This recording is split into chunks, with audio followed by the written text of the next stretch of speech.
We've got the Jackson Arnold Bowl in Norman this Saturday as number 22 Auburn takes on number 11 Oklahoma in a massive SEC showdown. A battle between two teams that are sitting at 3-0. This game feeling like it's going to set the tone for the rest of the conference slate for both of these programs, but obviously only one of them is going to walk away still undefeated. We're here to break down everything you need to know about this game today. Share our official prediction right here at the Gridiron Expert. So welcome back, guys. We're so glad you could join us. As always, please continue to like, to comment, subscribe, share our videos, and check out everything down in the description below. That includes our website, thegridironexpert.com, home to our expert picks, where we are dominating this year. Over 87% on the money line. We are over 58% on our expert picks as a whole. Some of the best college football and NFL spread picks. We're hitting over 60% in the NFL. Some of the best picks in the entire country for one of the lowest prices in the entire country. And you get those picks for an entire year. So do not miss out on that. Link for that down in the description below. Go sign up. Take advantage of it. Start winning with us today as a member of our GE Nation. All right. Let's get into this. I've been excited about this game since the preseason, right? And not just because of the Jackson Arnold aspect. I know it's going to be the storyline that everybody wants to harp on and focus on, and we will touch on that. But this is a game between two teams that do have lofty expectations, right? Auburn and Oklahoma both came into this season needing big seasons, right? After disappointing 2024 campaigns.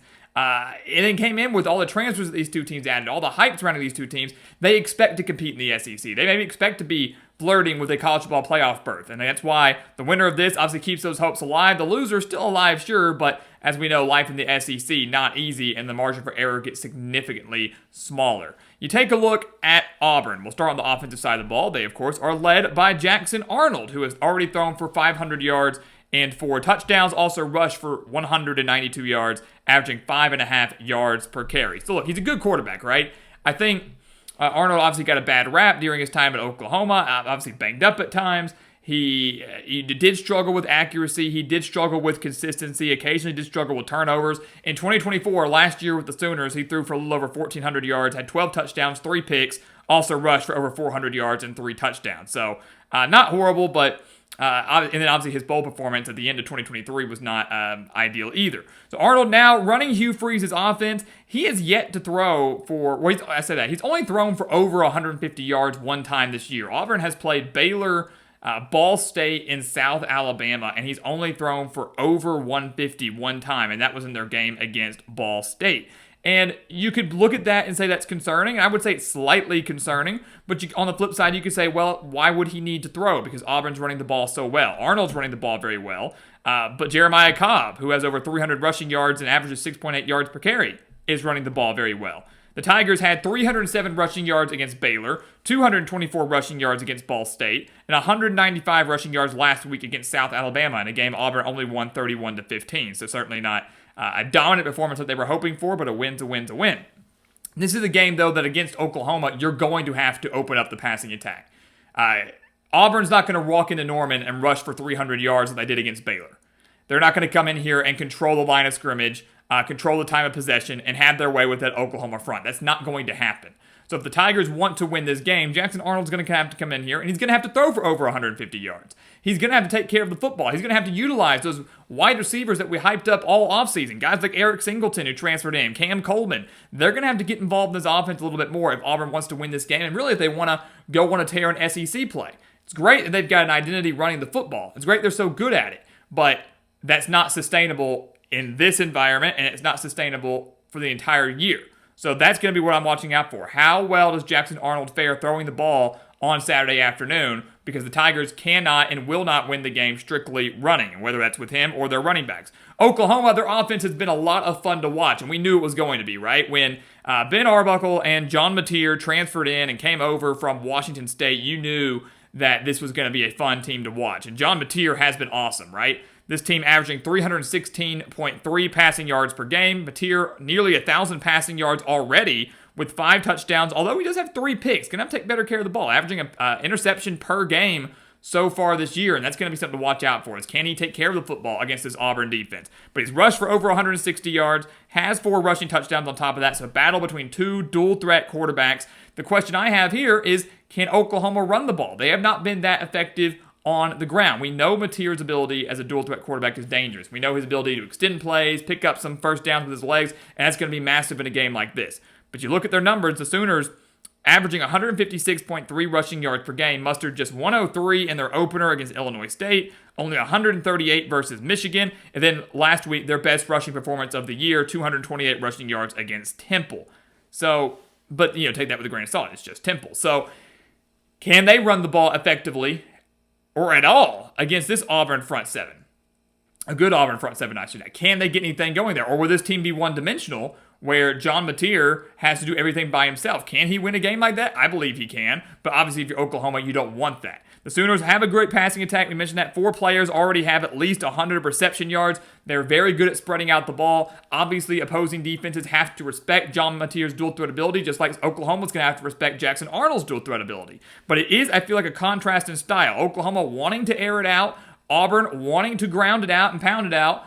Which offense is going to give and which defense is going to allow that to happen. Take a look at Auburn. They are tasked with shutting down John Mateer, a Heisman contender, maybe the Heisman favorite for many. Can they stop the pass? That is the question, right? And if you're Auburn, I feel like you have to be slightly concerned at stopping the pass in this environment against this offense because you haven't been that good at it so far this year. And again, you haven't played the toughest opponents. The closest team you've played to Oklahoma was Baylor back in the season opener, and you gave up 419 passing yards in that game.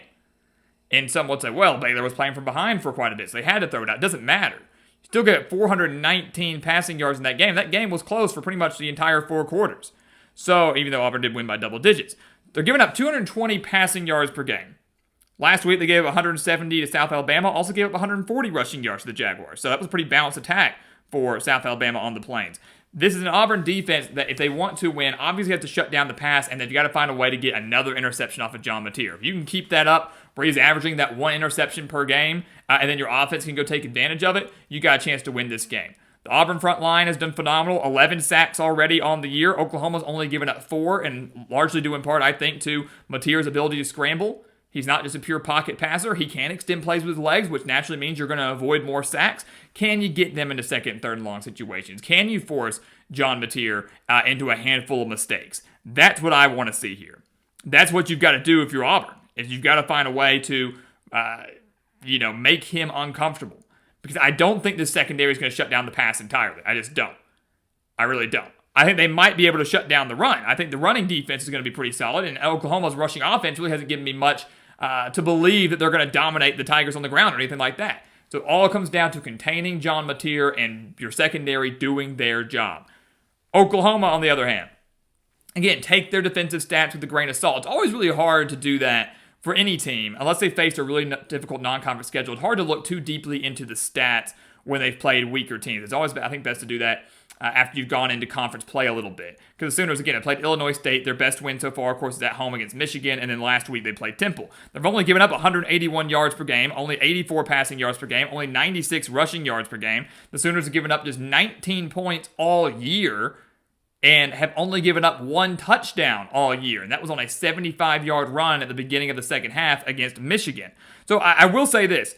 Obviously that play counts, the yards count, but you take away 1 busted play where Michigan rushed for 75 yards on a touchdown. The Sooners, if you take that away, the Sooners have yet to allow over 213 yards in a single game. And I do think that's impressive. Even though they're playing some weaker opponents, I do think that's impressive. I mean, for example, even last week, Auburn just gave up 310 to South Alabama. Oklahoma, you take away that 75-yard rushing touchdown, they've only allowed 213. That's their max. Even if you count it, they still have not allowed a team to go for over 288 yards in a single game. Their defense has 7 sacks on the year already, but the other concern for Oklahoma is they have yet to force a turnover. You couldn't force a turnover against Illinois State. You couldn't force a turnover against Bryce Underwood in his first road start. You couldn't force a turnover against Temple. That's a minor concern for me as well.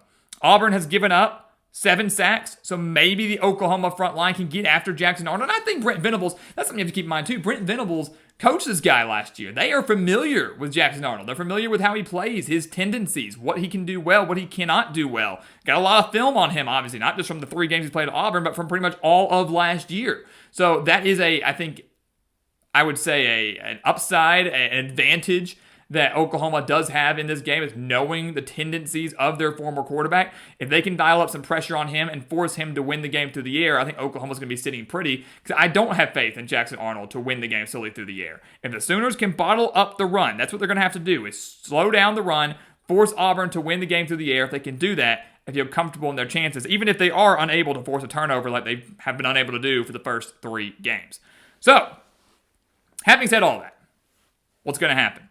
Saturday afternoon, top 25 matchup, number 22 versus number 11. Winner goes to 4-0, heading into the bulk of conference play. Loser 3-1, still very much alive, but again, margin for error gets significantly slimmer. I got to go with Oklahoma here. I really like the Sooners in this spot. This Oklahoma team clearly feels different. So many new pieces from last year. They're healthier. They've got more talent. This feels like maybe the year for Brent Venables and the Sooners, right? That's how good I believe this team is. At home, that's a huge advantage. Huge advantage in the SEC.